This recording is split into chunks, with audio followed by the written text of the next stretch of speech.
Hi guys, Kirk and Jay here with Kirk Giordano Plastering. Today I got some tips on lathing.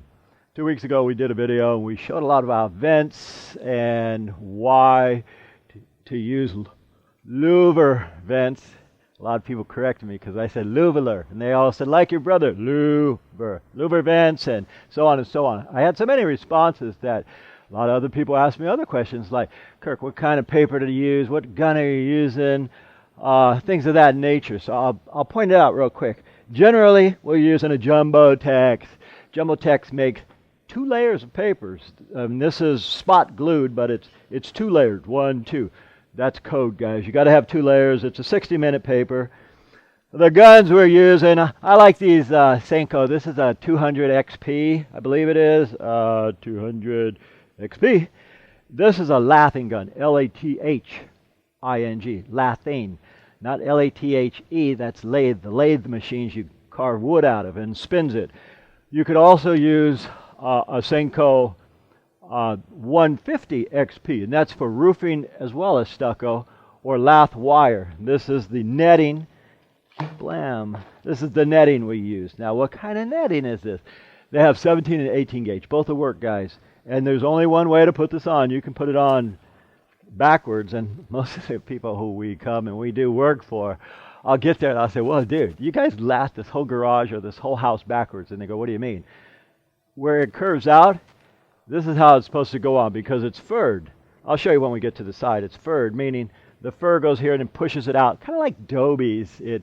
That way the stucco can get under and over. So it's in the middle, not just, if you put it this way, the fur is useless. And it just makes the stucco a bit weaker. Anyway, I'm going to get back to the fellow who says, gee, he was asking me about corners, reinforcing corners with paper. You guys can do this too. What we generally do is we'll put our paper this way.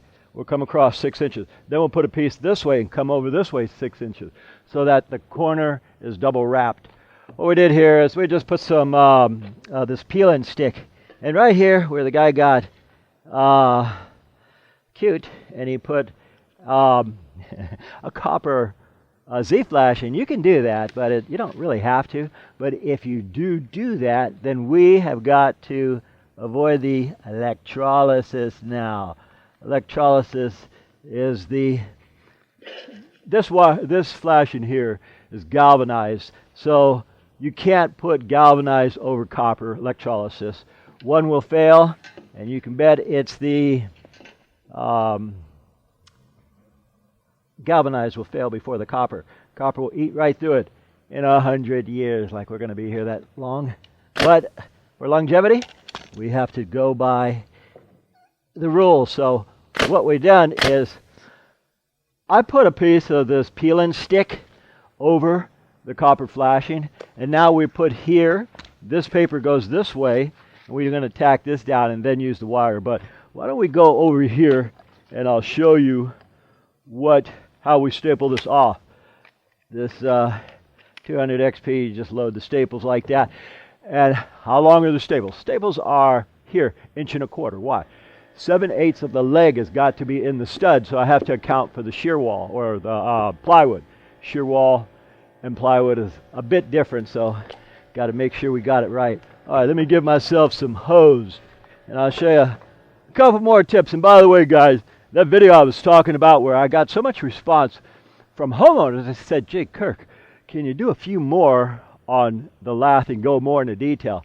So what I'll do is, when I'm done with this video, if you scroll down into the description, I'll put the other video in, which has a lot of other tips for you folks who are doing remodels, additions, add-ons, whatever you want to call them, extensions, garages, whole houses.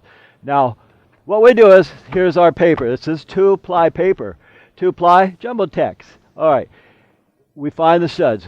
Studs are every 16 inches, guys, no matter if it's a house or a garage.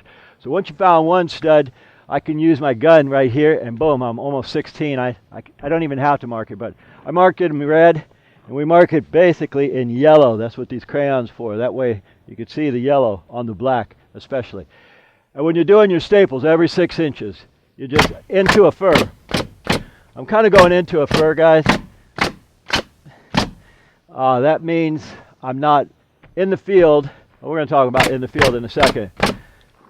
For the sake of another question, they said, should you put a staple right in here? Sometimes, if this is sticking way out, where stucco is only an inch thick, 7/8 technically, if it's sticking way out like that, and you know you're going to put the stucco on and the wire's going to be too far out, you can go in the field. It's not going to hurt anything. I'll show you something else too. Okay, we got corners, we got wire that's self-furred, it's the right way.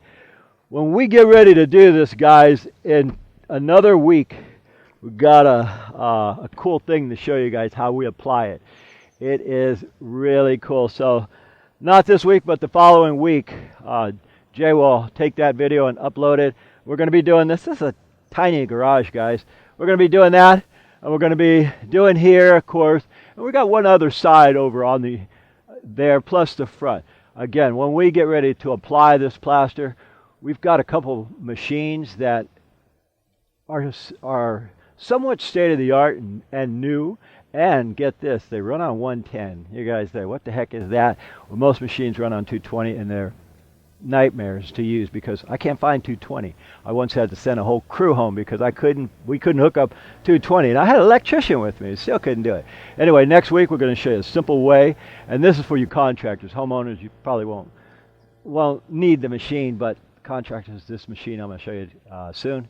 You're going to look at it, you're going to say, wow, I'm going to get me one of those. And they're sold all over the place too, especially at West Side, building materials and other plastering yards. Anyway, guys, my name is Kirk, Jason on the camera. As usual, live long and plaster. By the way, folks, my dad and I are now members of Amazon affiliates, so if you're looking to buy any of the plastering or construction tools you've seen in our videos and you want to support us in the process, you can check the links below our video, or you can go to our website and get them there. If you have any other questions for tools we don't have linked, email us direct and we'll respond to you then. Once again, folks, we thank you for watching, and I really enjoy all your comments. If you guys like this video, please click the like button down below, and also if you enjoy what we do, subscribe to our channel so we can keep making these videos for you. My name is Kirk. And Jay. We thank you for watching, and from the entire Giordano family, we'll see you on the next one.